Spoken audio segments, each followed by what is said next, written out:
This is a HeadGum podcast.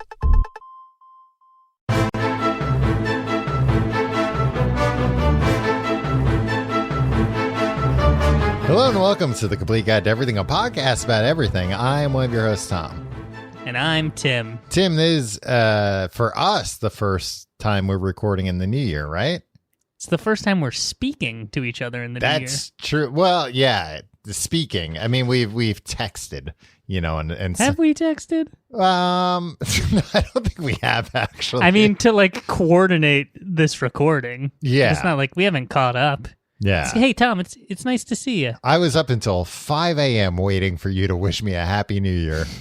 This is actually the first New Year's I feel like maybe ever that I've had where at midnight I didn't get like texts from anyone. I think everybody just went to bed. Yeah, I think so. I got texts oddly from a couple people on the West Coast. So it was like they came in at 3 a.m. I feel like do you feel like this? There are some friends that you know every year they're going to text you Happy New Year. And they're not necessarily like those type of people that like... Right.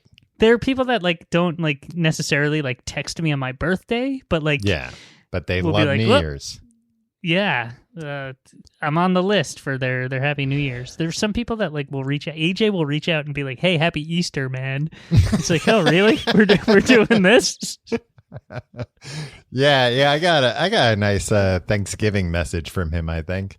But yeah, Easter's kind of a weird one because I don't think any of us really celebrate Easter. Yeah. I mean, yeah, I go looking for eggs if you count that. Guess what, Tom? I go looking for eggs every single Sunday. Doesn't need to just be Easter Sunday. Tim, let me ask you something. You know where I find them usually? At the supermarket. Denny's. Oh, at Denny's, yeah. Yeah. Already cooked, unless you're going in the back, which I believe they've told you not to do. Yeah, I'm not allowed back there anymore. Yeah. I imagine all the cooks at a Denny's would be like, whatever, like help out. Do something. Man, I can't tell you the last time I've been to a Denny's. There aren't a lot of Denny's. I mean, I don't think there are any in New York City, are there? I think there's probably one maybe near Times Square or near Ground Zero. Right. But there weren't many on Long Island. We had IHOPs. Yeah. But I feel like they're like interchangeable. Nah, don't you? I mean, if you said that to a diehard IHOP or Denny's fan. Yeah, of course. But if I said that to a normal person, they'd just be like, okay, yeah. Yeah, of course, a diehard Denny's or IHOP person is going to think that these places are stunningly unique. But I think IHOP has more of a like IHOP's trying to replicate like a diner, like a traditional diner experience. Where Denny's trying to do. No, I think Denny's trying to do it with a dash of fast food panache. Okay. You know, they've taken like they've got some like ridiculous stuff on there, whereas IHOP tends to shy away from that kind of stuff, or at least doesn't market it. Right. I guess. I don't know. I disagree with you, and I just want to say how it's right. There's one like mere blocks away from Ground Zero. Wow. Well, that's nice. Yeah. Maybe if it had been there 20 years ago. All right. Okay. Anyway, Tim, I was thinking, this leads me nicely into the thing I wanted to talk about. This is just a thought I had the other night when I was, I couldn't tell you what made me think. Excuse me. I think I was just thinking about how many guns are out there, you know, in the world. A lot of guns. Right. Think about that often. But then I was thinking about this, Tim. How many freaking knives are out there? Oh, there's a ton of knives. How many? I would guess there's 50 billion knives out there. At least. There's probably that many. Like, right. So they say, like, in the U.S., like, there are more guns than people, right? Yeah. Mm-hmm. But knives. Yeah. You know, in my house, right. In my home, there's like, are we talking about butter knives too? I'm talking about a knife you could hurt somebody with. Okay. Is a Swiss Army knife it might have multiple blades that can hurt Yeah. people. Is that just one knife or is that multiple knives? I would count that as one knife. Okay. Yeah, 50 billion seems right. I don't know. What, you're there's saying- 7 you're saying, billion like- people on Earth? Yeah, so you're saying And I'm like, saying there's like 9. eight or 9 knives per person on Earth. Yeah, that seems That reasonable. might even be That's conservative. low. I mean, I only have like non-weapon knives, and Right. I definitely own more than 9. I mean, I'm thinking like steak knives alone. Probably got I don't know, six steak knives. But I got Well, one this of is the, why. This is What? why I'd argue this is a stupid question you asked. Like, 'cause who cares? That's like, what is this? An interview for like a position at Google? Yeah, Tim, I'd like before I offer you this job, I'd like you to tell me how many knives are out there. And walk me through your logic on it. No, because I finally fulfilled a lifelong dream this week, which was going to IKEA and buying one of those magnetic knife holders. Ooh, Right? How cool is that? yeah. You know I've been what? Did you throwing install it knives yet? at it all week. What? Did you install it yet? Yeah, I installed it. I see. This is one of those Rushed things. home I have to a history of install it. like, I have a history of like buying things at IKEA and then getting home and being like, I'll screw that to the wall when I get around to it, and then like, I never do. I do too, but I told myself, you know what? This time has to be different. You've always wanted one of these things. It's going to be so much fun once you have it, and it is not disappointed. It is a lot of fun. It didn't come with like the rights. It didn't come with screws to put it into the wall. You had to BYOS, and so then I had to wait for my girlfriend to like put together a dresser she had bought. And I'm like, oh, come on, you're going to have leftover screws. Hurry up. And then I finally got 2 screws out of that and put it up. Wait, did she put it together wrong? No, I mean, maybe. I think it just came with extra screws. Here's why I thought you would never have one of those magnetic knife strips. Why is that? Because if someone breaks into your house Mm-hmm. and you get into a physical altercation, normally you'd have the upper hand because you Yeah. know where the knives are. Mm-hmm. Now these knives, they're out in the open. Everybody can Yeah. see them. It's whoever gets over to your wall first that gets the deadly weapon. I should put a little sign up next to him that says like for display purposes only, Yeah. not real That one. knives. Fake knives. Just wear fake knives. Well, you can tell they're not fake, but what if I put dull knives? Ooh, a dull knife is there's the most dangerous implement in the kitchen, Tom, is a dull knife. But then I have another sign pointing to a drawer that says sharp knives. But in that drawer, I have like a metal handle, and that metal handle always has like 1,000 volts running through it. That's a good thing to have in your house. Well, I know that's not where the sharp knives are. That's where I keep the dull knives. The sharp knives are up on the wall. Right. And, you know, an intruder comes in and he's like, I grab a dull knife, what he thinks is a dull knife. And he's like, ha ha ha, you fool. I'll go in the drawer to get some sharp knives. And then I fry him to a crisp. Right. That's your dream, to fry an intruder to a crisp in your home, isn't it? I mean, I was watching Home Alone 2 specifically over the holidays again. And the part where Marv gets electrocuted to the point where he turns into a skeleton.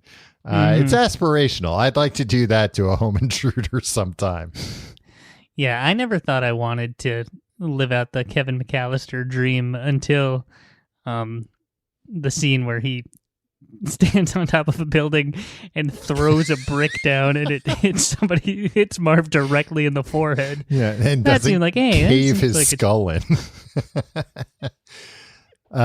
So yeah, look, there's a lot of knives out there. I have more knives than I thought now that I've got this nice magnetic knife holder. This magnetic knife holder, Tim, it's so satisfying. You got to get one. I'll come I'll come over and install it. You just got to find your own screws. Oh, yeah, hey, I got a lot of screws hanging around, Tom. I have a lot of dressers. I was so anxious that I was looking around for furniture in my home I could take some screws out of just to put up on the wall. And then I was like, you know what? This thing is going to be holding knives only by magnets. Why don't you just go get some screws? There's a hardware store near you. It was on, no, I guess it was on a weekday. Yeah, I don't know why I didn't. Laziness. Yeah, that sounds better. I'm concerned, Tom, that you're damaging your knives because I don't like. I think you're probably dinging them up a bunch, nicking them. No, I've because I bet you're like seeing how far away you can hold it from it, and then let go and have it snap to the strip. No, you know what? I mean, you're not wrong to think that. Look, there's nothing. That's what I would do. That's another reason why I haven't gotten one of these. It's like I'll need to buy new knives every other week.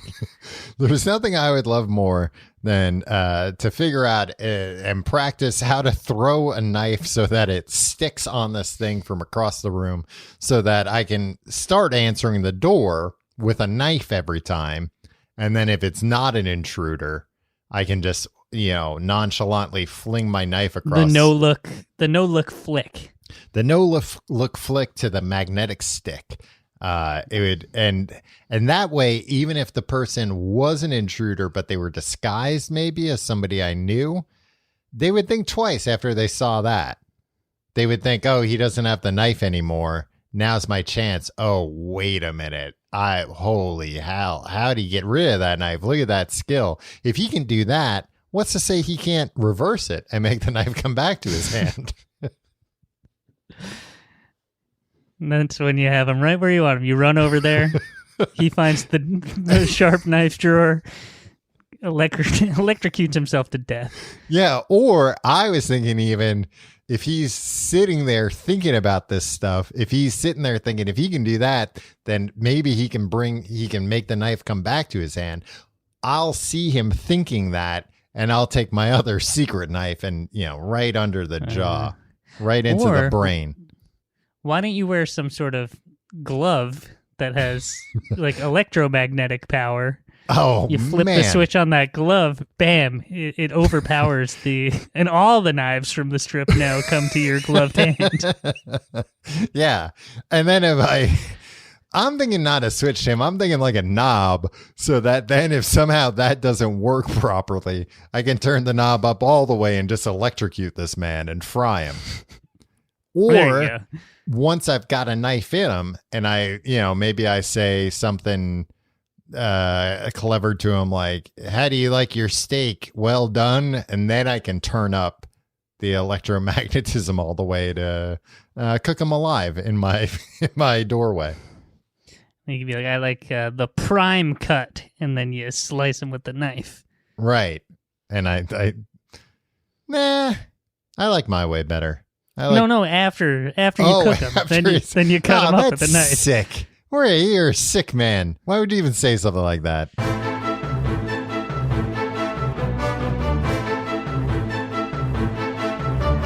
Tim, as mentioned earlier, it's a new year, at least at the time of this recording. Who knows? By the time this goes out, it could be the middle of the year. But it's not true. It'll go out within hours. Well, we don't know how long this year's going to last. That's true. We're talking about dry January. Dry January. Towel off. Hey, everybody out of the pool. It's dry January. It's January. So this is the idea. This is something actually I was curious. I looked up some stuff about it because I was wondering how long this had kind of been around. This is the first year I'm really hearing a lot about it. Yeah, I think because what? What? Because we all live in hell, and people are like, all right. Yeah, we all live in... I need to admit that I have a problem. We all live in hell, and I think a lot of people were using substances to feel better about that hell. But I think the hell we're in has changed a bit. And now I think we're in that phase where people, the hell we're in, people now want to like have some control over it. That it's Right. more about the lack of control we have in our day-to-day lives, it seems like. And I'm thinking about this mostly because I was reading recently about former Subway spokesperson Jared Fogle. Role model of yours. He's spoken out in a jailhouse interview. Not a jailhouse interview. I think some reporter just had the idea to send him a letter. And, he just wrote back. do we need to? Is it newsworthy what Jared Fogle has to say? He was the front page of the New York Post, Tim. And if excuse me. but he was talking about how he's done a lot of like working out in prison, and that a lot of people work out in prison because it's like one of the only things you can kind of control. Like you don't have control over your day to day otherwise in prison. What? It's just the insight that, like just because he's a monster doesn't mean we can't learn something from him. Yeah. Also, I was reading also in the New York Post. I gotta stop reading the New York Post. I gotta cancel my subscription. That Harvey Weinstein's lawyer, was complaining, of course, about jail, the conditions of jail, which, makes sense. But not jail is hell. And like American jails, especially, it's like bad. Yeah. Bad. It makes criminals, like criminals into like fucking super criminals. And it's, and let alone if you don't belong in there, it's like a fate worse than death sometimes. But that none of those were what he complained about. What they complained about was that Harvey Weinstein isn't allowed to have a watch. So if he wants to know the time, he has to ask a guard. I mean, that would be really inconvenient, but guess what?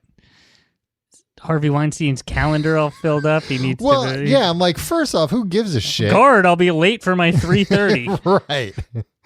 And also it's like, well, no, that is part of like the punishment that you don't have access to things like that. But Okay. But also it's like, I've never heard that complaint about jail before. Do you think they have clocks?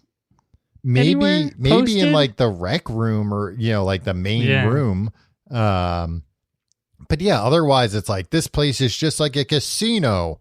I don't know what time it is. That's not a very good argument. We should let him out. Yeah. They're not letting him have a watch. We should let him out. I forget. There was another complaint. It was something along those lines. Maybe something like a little bit more like, I can kind of see that. But not having a watch, I think that's fine. Look, I think the criminal justice system and the jail system needs reform.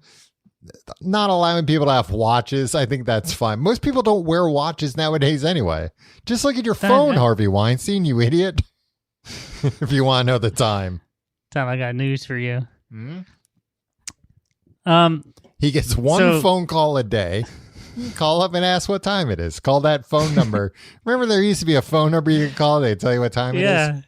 They'd always call that in the sitcoms in the 80s and 90s when they'd pretend to make a phone call. Yeah. Like they'd be like, "Oh, I'll call him right now and ask him," when they're in the midst of like telling a lie, and they'll be like, "Didn't use it? Oh, he says he did it." At, and then at the tone, the time will be. Yeah, exactly. Ugh. Just call 911 in that situation. Man, I have a cousin that when we were kids, he was real big into calling 911 all the time at my grandparents' house. Kids love calling 911. And like, there was just, he was like old enough to know how to do that, but young enough to like not understand consequences or anything. And there was just like no way that anyone could get through to him of just like, fucking stop. Don't do this. You're going to get us in big trouble. And like, it's a bad thing. You're tying up the line. We had Tom, we had a friend who had heard a joke that I don't even know how the execution was supposed to be. You were supposed to call up information, and you were supposed to ask for can I have the number for lip shits, right? Yeah. And then somehow you were supposed to laughing. get to, if your lip shits, then my ass whistles, right? But he didn't understand how you got from there, and he mixed up 411. He would mix up 411 and 911, and so he would just call it 911 and say, "This is lip shits," and then laugh and hang up. Well, I mean, as long as they He thought got it in a was lot funny. of trouble for it. They didn't think it was very funny. But So I don't know what he's trying to do, but he definitely executed it incorrectly. Anyway, we're talking about dry January. A way of exerting some control over your life. Well, I will say, Tim, you said you've been hearing a lot more about it lately. I think one of the reasons why, because I encountered this today, is that now the brands are in on it. It's true. They've all got their, and especially nowadays, like over the past few years, there's like a lot more like non-alcoholic options have been cropping up. So now all of them need to sell their wares. And what better way to market that than with Dry January? Absolutely. Are you partaking in Dry January this year? Nah, Tim, I'm doing Wet January. Drunk all the time. Yeah, I noticed you've been drunk this whole time, and you were soaked to the bone, Tom. Mm-hmm.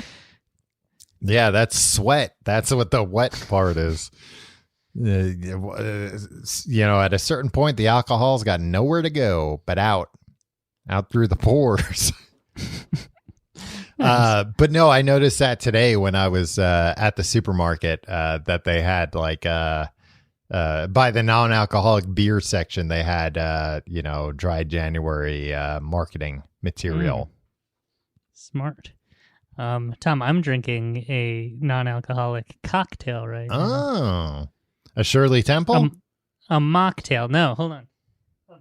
A mutual friend, Tom, friend of the show, Nick, sent me this stuff. Have you ever seen this? No, I haven't seen that. Gia? Yeah. G-I-G-H-I-A. It's like a hallucinogen or something?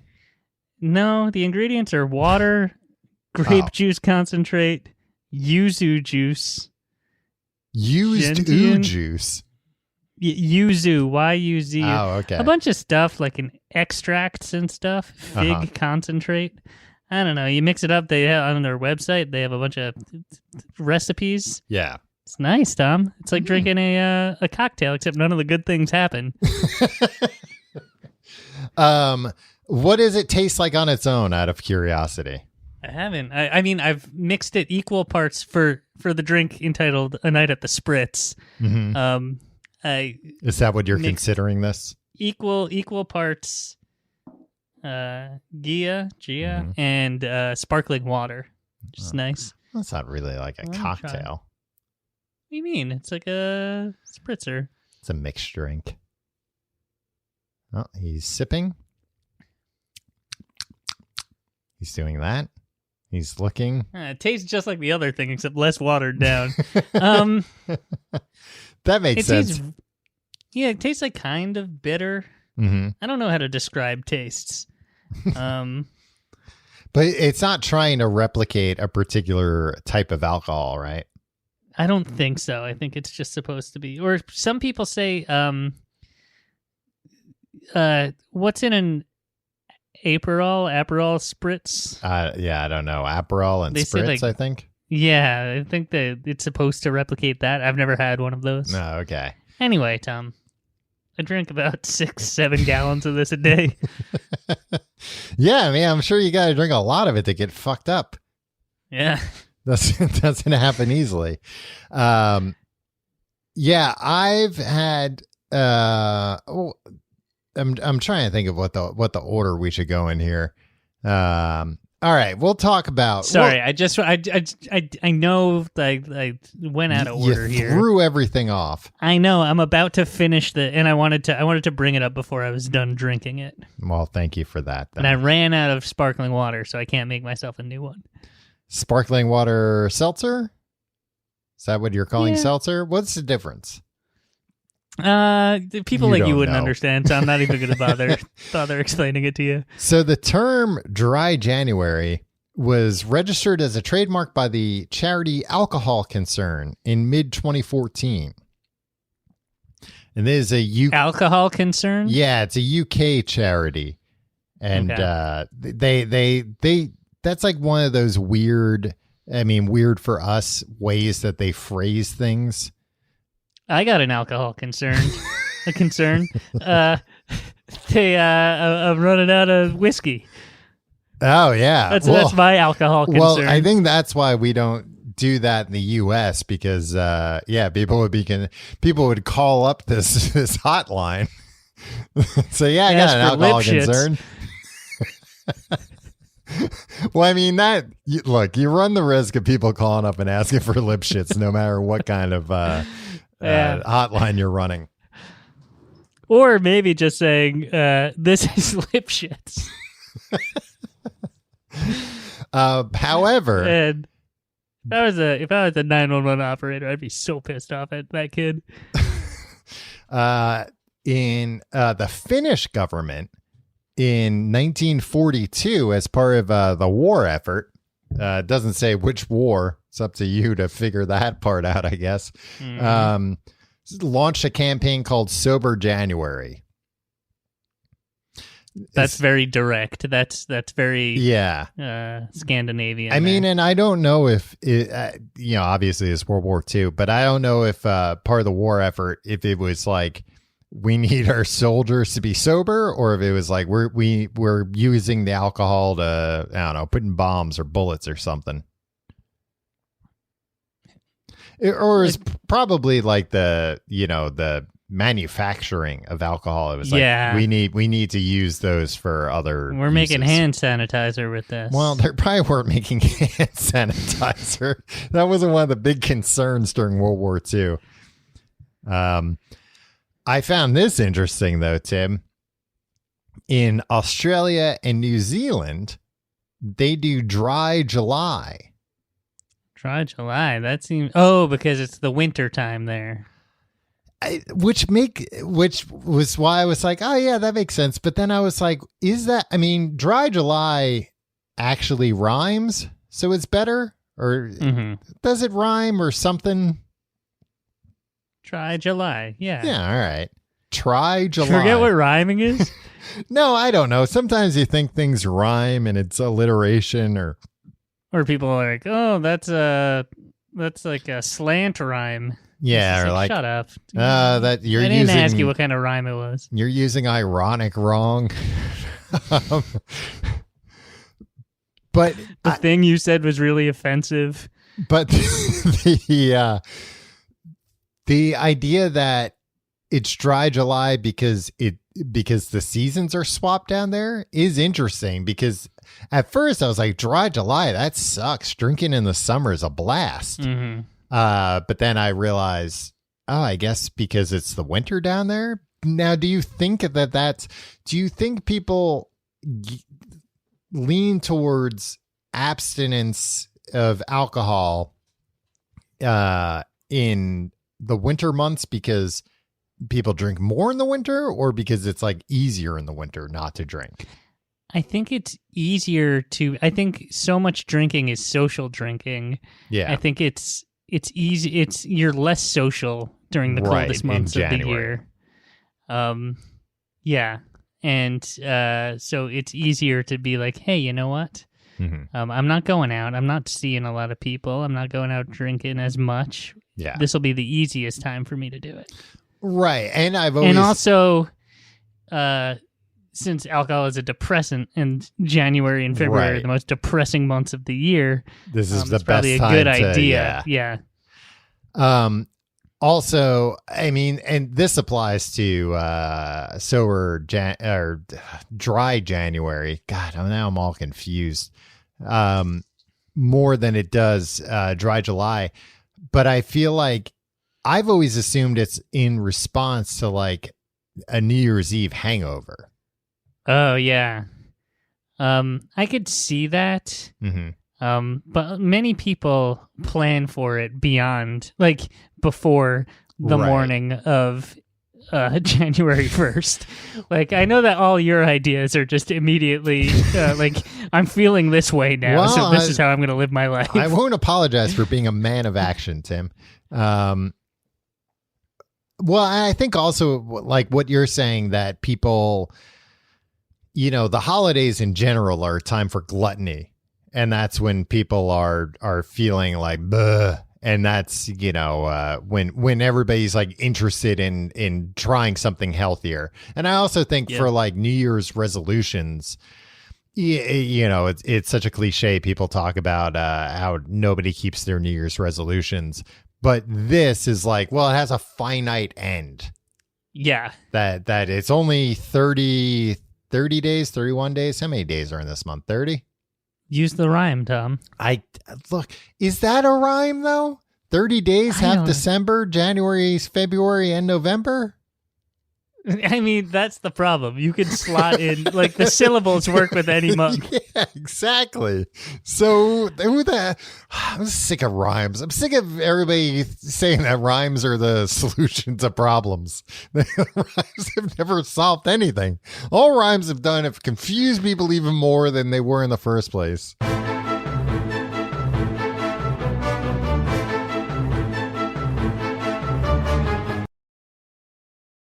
Have you calmed down, Tom?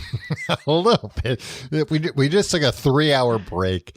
I did a lot of screaming. Had to speak to a few of my neighbors because they were concerned about the screaming. And then, of course, it didn't help that when I answered the door, I had a knife in my hand because I hadn't figured out how to. And then they were like, "Oh my God, you have a knife in your hand!" And then I fling it away, but it doesn't. I'm not good enough yet to get to stick to the thing, so then it bounces and it's a mess. But I'm fine now, Tim. It was a whole thing, Tom. I waited patiently. I also meant to mention one thing that I do like about the dry July in Australia and New Zealand is that it's like it reminds me of like a Movember type thing, where people grow mustaches, where it has a money raising component to it. Oh, to benefit cancer charities. So it's like not just say like, oh, I'm gonna do this. And I feel like with Movember though, like some people don't completely get it. They think like, oh, I'm raising awareness by having a mustache. It's like, no, you're supposed to be like getting people to donate for you to look like an asshole for a month. You're not raising awareness by just walking around with a mustache. But with this, it's also like I think it's good in two ways. First off, it's raising money for a worthwhile cause, but also it's like, yeah, now you got some skin in the game. Now you've got other people saying, yeah, if you don't drink for the month, I'll donate X amount of money to a charity. So then you feel like a real asshole if you break that. Yeah, but then you just hide it from people, and then you get into a habit of hiding your drinking from people. Tim, when has hiding drinking ever hurt anyone? So yeah, that's all I really know about dry July. What about sober October? Is that just because it rhymes? That's just because it rhymes. I think that's just because it rhymes. Yeah. One of the things though I do feel about dry January and sober October and all that. You're not doing that. You're taking a break from drinking mostly because you have a child that might need attending to at any moment.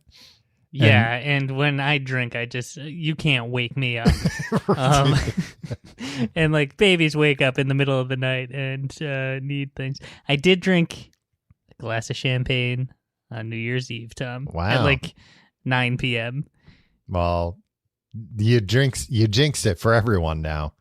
Now when 2022 winds up being awful as well, you can thank old Tim for jumping the gun. Yeah, 100% my fault.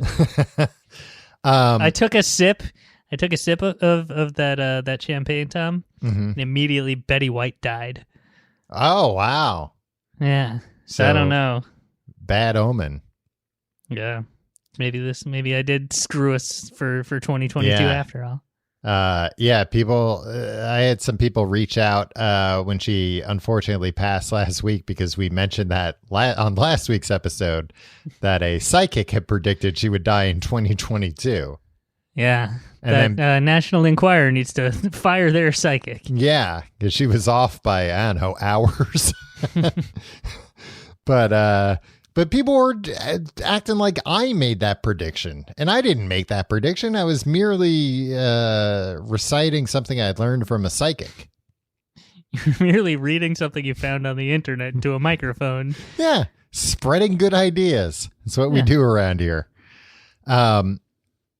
So you're only doing it for you're not necessarily doing it just for January. You're also, you want to do it for, like, feel healthier, right? Yeah, exactly. Tom, it's no shock that while I am considerably younger than you, I'm not getting any younger. I'm aging every day, every moment. You want to be around to see your baby reach 1 year old. Exactly. God willing. It's gonna be tough, but I'm gonna try my best. Oh, hold that. You'll be in a hospital bed. What time is it? Give me my glass of champagne. Tim, it's only 9 p.m. Haven't you learned anything? Oh, brother. But I was surprised at reading.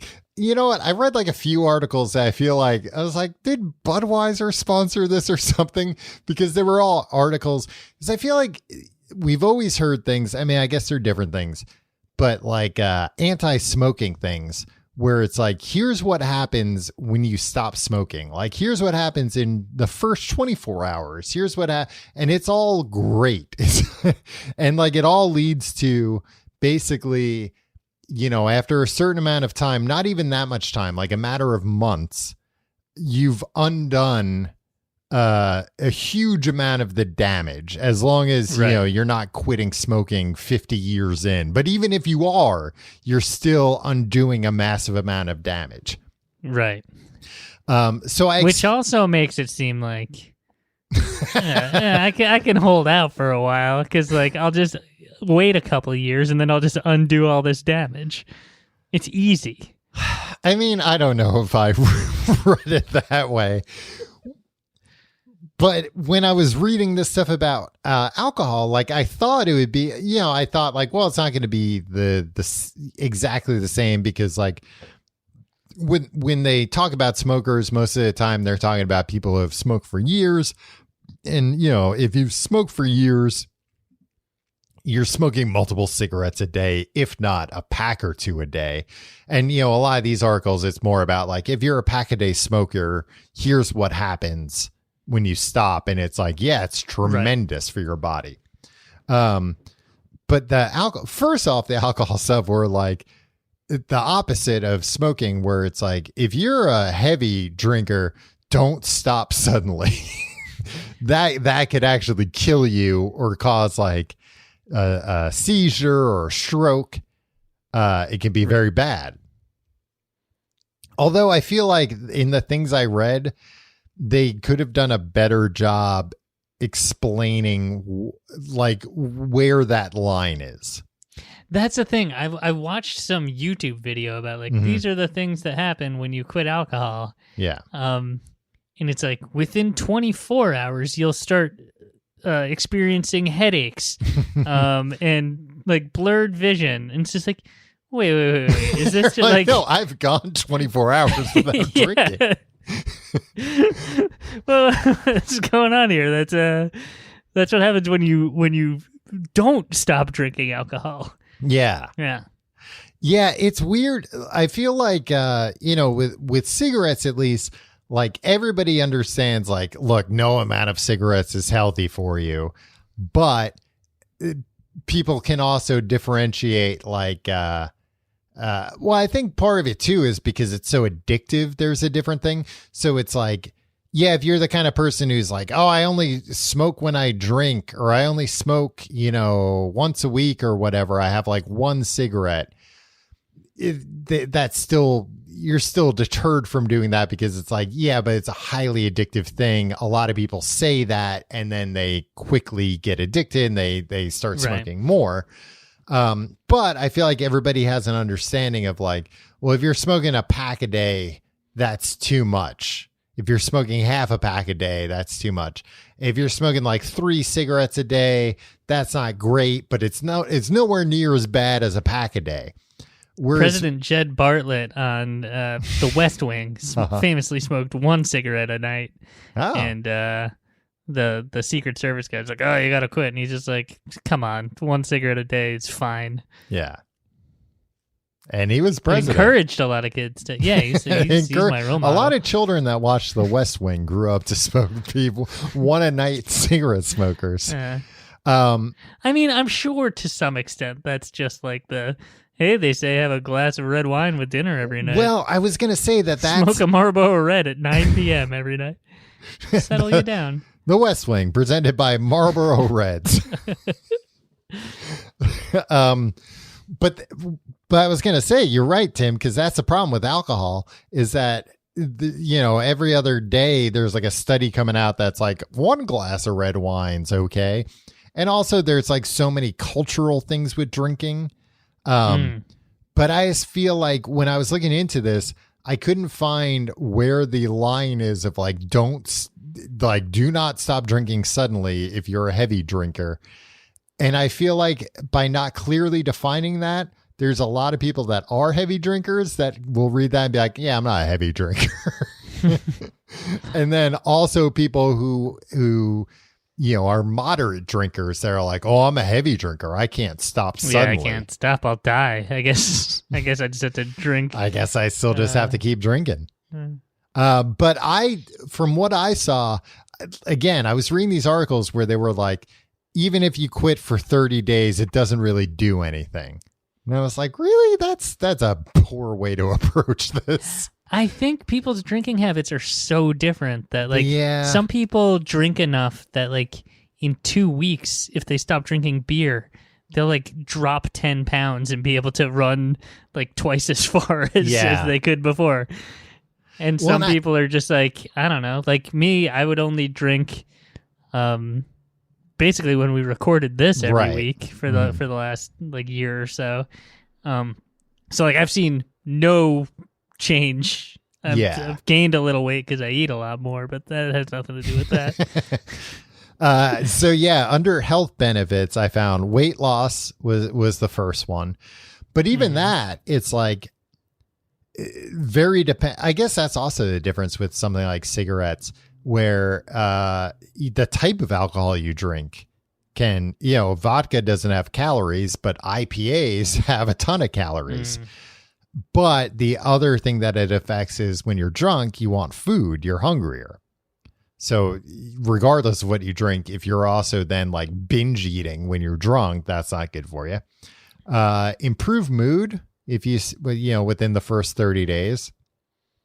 Do you feel like I've been in a better mood, Tom, No, over not the at last all. few months? But you're also like sleep deprived.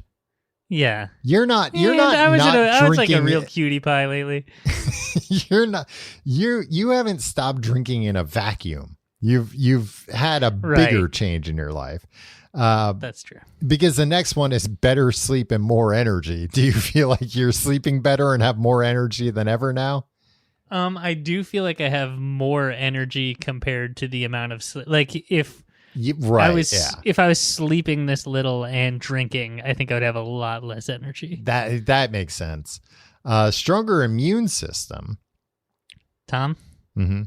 I don't mean to brag, but I've tried to catch COVID and my body just won't let me. Yeah, well, you've been avoiding all the shots. Yeah, I've been avoiding the shots. I've been hanging out at the Port Authority maskless. But after you stopped having a few beers a week, you're a superhuman. Yeah. And that also when you stop drinking, that immediately like you're giving your liver a day off.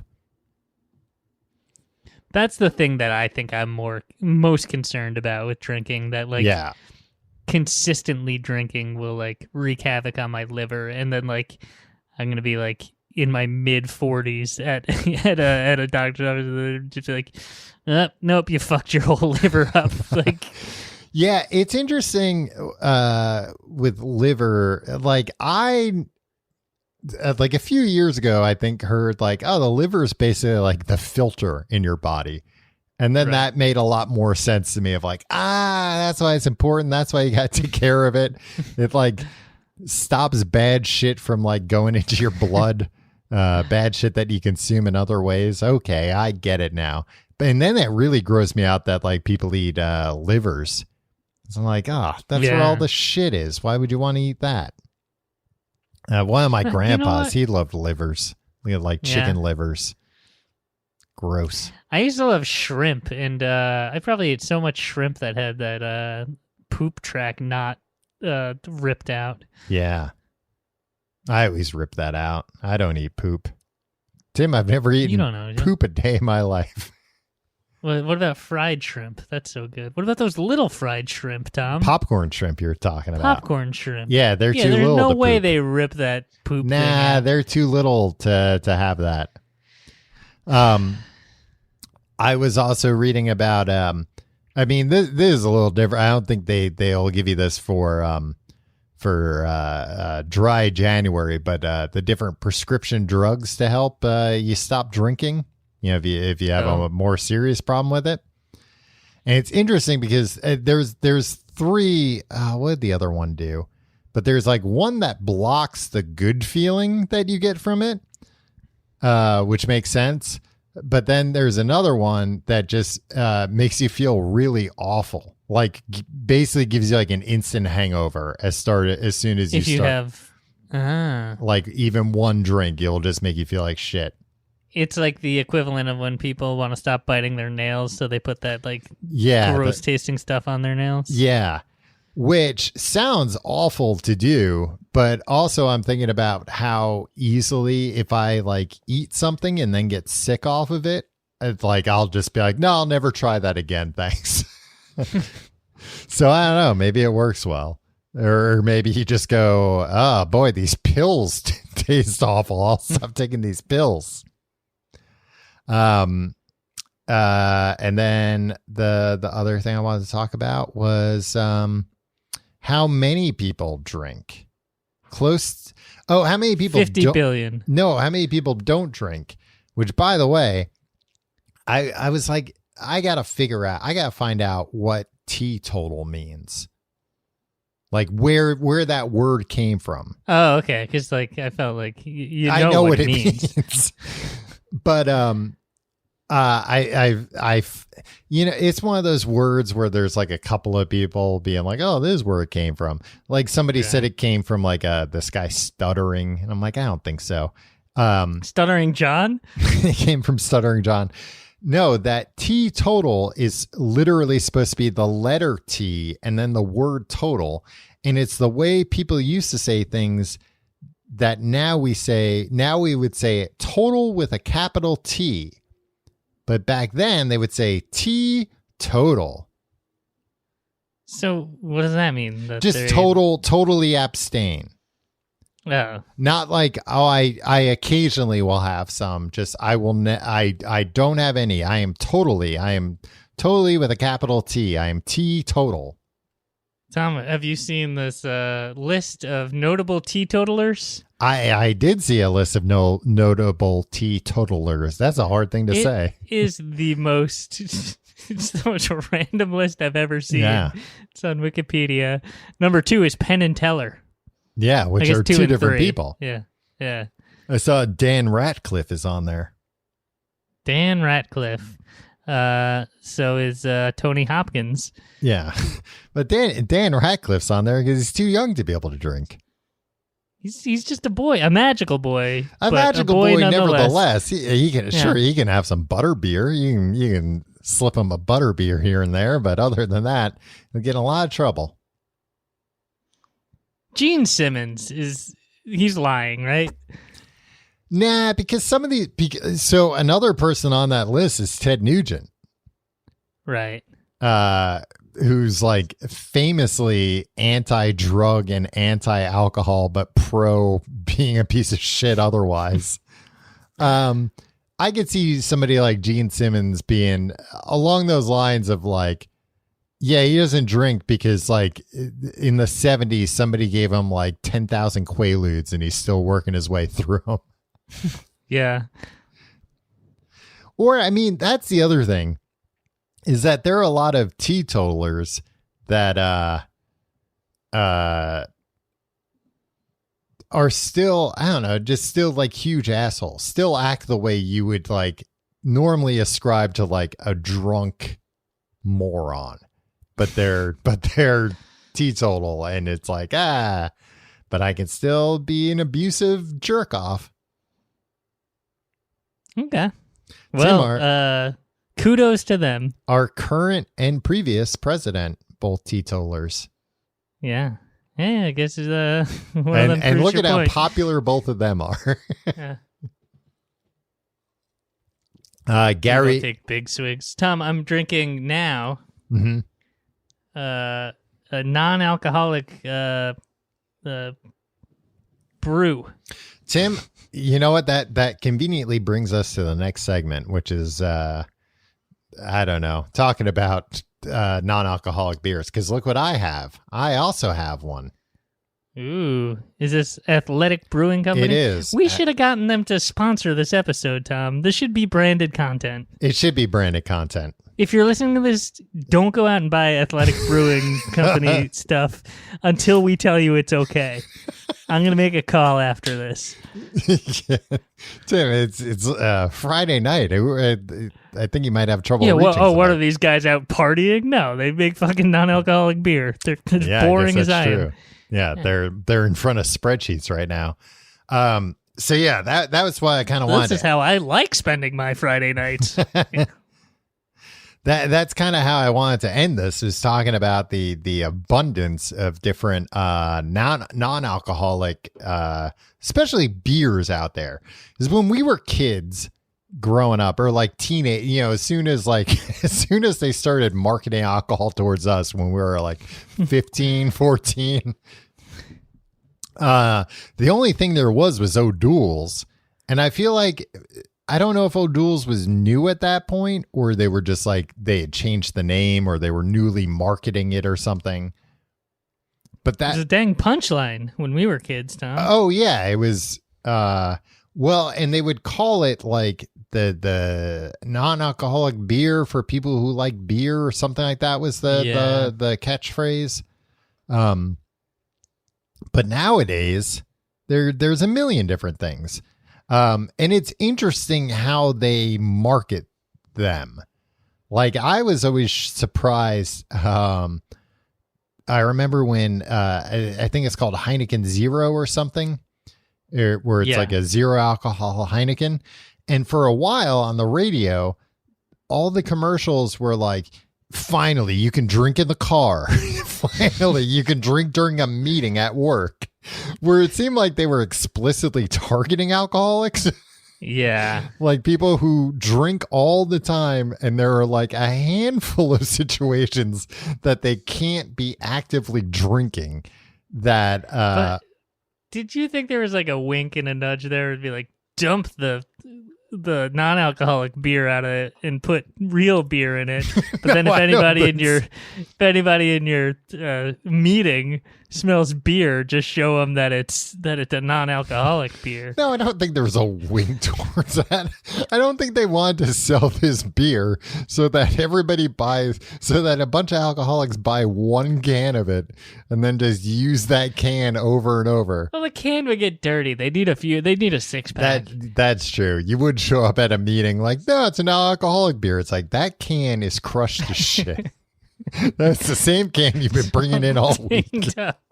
It's all scratched up. I've never seen you open a can of that non-alcoholic beer. Yeah, sure I did. Look. So like all those guys have jumped in, but as you mentioned, non-sponsor of the show, Athletic Brewing Company. I almost said Alcoholic Brewing Company. That's a different company. This is, as far as I'm aware, or at least as far as their marketing has made me aware, they are the first like craft beer company that only makes non-alcoholic beers. Hmm.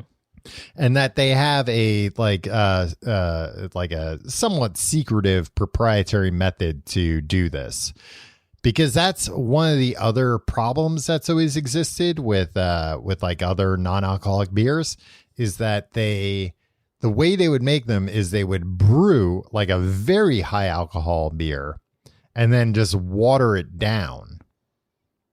Or maybe not high alcohol, but like very strong, very like hoppy beer, so that even when they like water it down, it still tastes flavorful. Yeah. Yeah. And they would water it down, and also, I guess, like use other methods to like pull the alcohol out of it. But I mean, the problem with that is when you do that, then it's like, oh, this tastes like something's missing, because you're not just taking the alcohol out of it. Whereas I feel like now there are companies that are brewing stuff. They believe science, Tom. They believe science. They're brewing things with the idea that, it's never going to have alcohol in it. Yeah, it's proprietary, and it tastes great, Tom. And here's the thing. I find myself drinking it because all I drink is water and coffee. In normal times, I drink water and coffee and then whiskey and beer, right? Mm-hmm. And those are the only drinks I drink. Well, they've taken you this far. And which is admittedly very, very far, Tom. I'm on top of the world. And if I'm going to cut out whiskey and beer, I had to, I can't just drink only coffee and water. What kind of existence is this? Let me introduce you soda to Coca-Cola, my good man. Yeah, that's literal poison, Tom. That's worse than beer. It's and this can right here is 50 calories. Yeah, that's actually the crazy thing about a lot of these non-alcoholic beers is how few calories they have. Yeah. Why am I going to drink, how much is in a can of Coca-Cola Classic, Tom? Probably 200 calories, I would guess. Yeah, exactly. I can drink 4 of these bad Maybe boys. 250. And it does get me a little drunk. It doesn't get you drunk, Tim. You would need to drink a dozen of these to have the same alcohol as one beer. That's placebo. A dozen for one beer? Yeah, because it has less than 0.5% alcohol.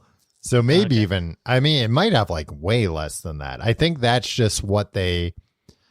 all non-alcoholic beers say they have less than. I don't know if they're allowed to say. There's all these weird rules about beer labeling. Yeah, and I bet that's just what they have to non-alcoholic brew, the way that they define non-alcoholic, so you can is less than 0.5%. Exactly. So that's just the standard labeling that they have to put on everything. But I've never seen a non-alcoholic brew that's we have 0.1%. Right. I don't think in the same way that beers don't, in the US at least, don't have nutritional labels, and I believe aren't allowed to print their calories on it or something like that. And I think that's why a lot of the light beers nowadays lean into how many carbs are in the beer. Right. But yeah, I don't know. All that stuff's wacky. Man. Prohibition really screwed this country up. Michelob Ultra really did smart stuff. I really feel like athletes drink that. Based on their commercials? Yeah, no, but it's just how you're what do you think of when you think Volvo? Mm-hmm. Right? Safety, safe. right? Yeah, mm-hmm. Exactly. What do you think of when you think about Michelob Ultra? A bunch of athletes at the bar after playing basketball for a while. Well, I was going to say, Athletic Brewing, also, obviously, their marketing is we're the beer for athletes. And I'm looking at their website and they have a bunch of beer fit for surfing, for climbing, for post game, for skating. That's all the stuff that I do. And it's the official beer of hiking and stuff. And I wonder how much of that is just nobody wants to advertise a non-alcoholic beer as like the official beer of former alcoholics or like the official beer of people who are thinking, oh boy, I've really got to cut back. I've really got to make some changes. Like, that they all want to appear as like an aspirational, like, no, this is for people who are into fitness, not for people who, are trying to avoid drinking for whatever reason. Yeah. I think it's more, I think it's going to change, and I think it's going to be like, hey, the normal choice. You know what I mean? Like, not like drink in your car finally, or like drink on a mountaintop because you're a super athlete, just to be like, hey, let's just have this once in a while. Tastes good. Yeah. You don't need to get drunk all the time. Yeah. Athletic Brewing Company, Tom, range between 0.2 and 0.3%, but always below 0.5%. Okay. How'd you find that? They get very defensive in their FAQ. Where'd you find that? Was that on WikiLeaks you found that? Yeah. I mean, they didn't want it to know. This is roughly the same level of most kombuchas or fruit juices.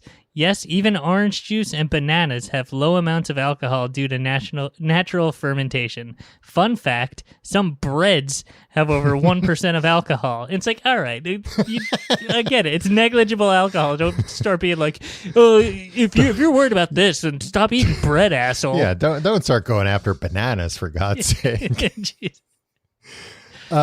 I feel like it wasn't this one. I want to say before we wrap up, because I've tried a few of these, and the other good ones I've liked. Actually, Sam Adams puts out I think it's called like Nothing But the Haze or something.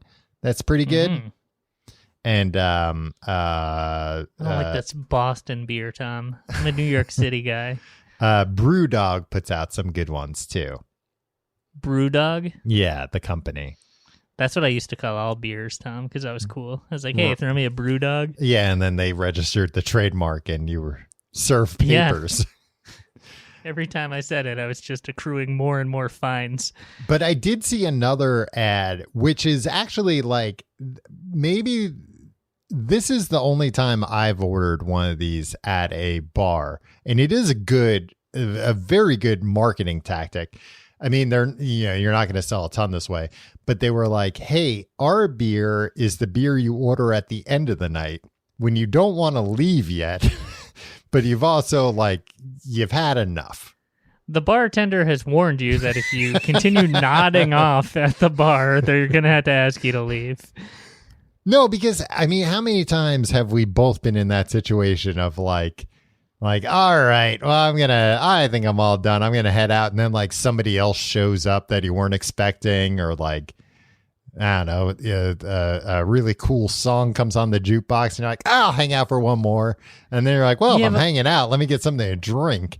Well, my thing is I don't have the presence of mind to be like, well, I shouldn't have any more alcohol. I'd be like, alcohol's gotten me feeling this good. I'm gonna keep riding this. I've done this, I think, once or twice, and I've just barely had the presence of mind to be like, nah, I think I'm good. I think that last one hasn't hit yet. And but also I'm drunk enough that if I order one of these, I'll forget that's what I ordered, and I'll feel drunker anyway.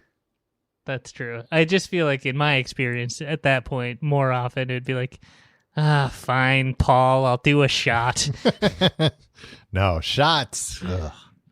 Off shots. No shots in the new year. I've never liked shots. I like alcohol. I want to savor it. Exactly. Hey, let's make a pact. No more shots for the rest of our lives. Well, I'm not going to. That includes vaccine shots. Oh, I knew that's what you were after, of course. If you like the show, you can find out more at tcgt.com. Check out our Reddit, reddit.com/r/tcgte.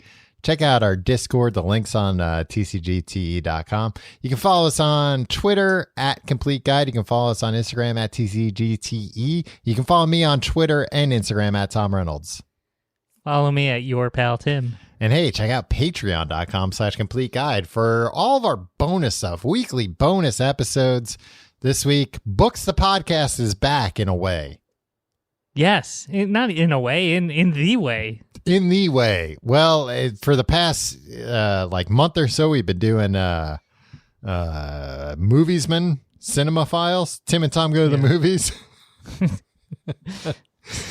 I think this non-alcoholic beer is really starting to hit me.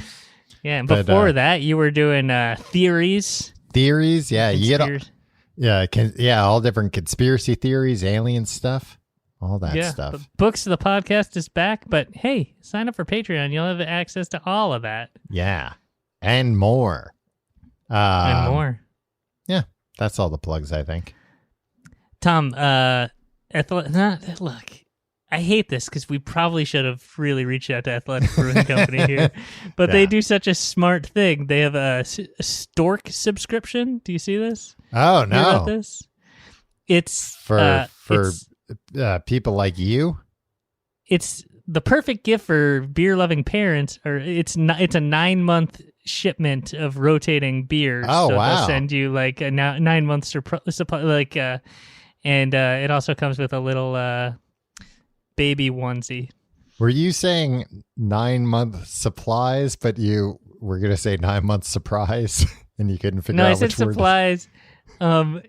But I was going to say, I was expecting you to be like, they send you 9 months worth of beer at once. And it's like, no, it's a subscription. So over 9 months. I wouldn't have said that. I know that. I mean, I know how subscriptions you work. like to give people a hard time. Tom, you're what's known as a ball buster. And as nobody likes you. A ball buster. People love ball busters. They say, look at this guy. He's a real ball buster, but I'm glad he's here. No, old guys like it when there's like a 16-year-old ball buster. But yeah, that's me. Old guys love me. Old guys love when there's a 40-year-old ball buster who comes into their private club and just starts razzing everybody. Yeah, it's cute. It is cute. They give me a sucker, and they say, and a Shirley Temple. You walk in wearing a beanie. Ain't I a stinker? See you next week.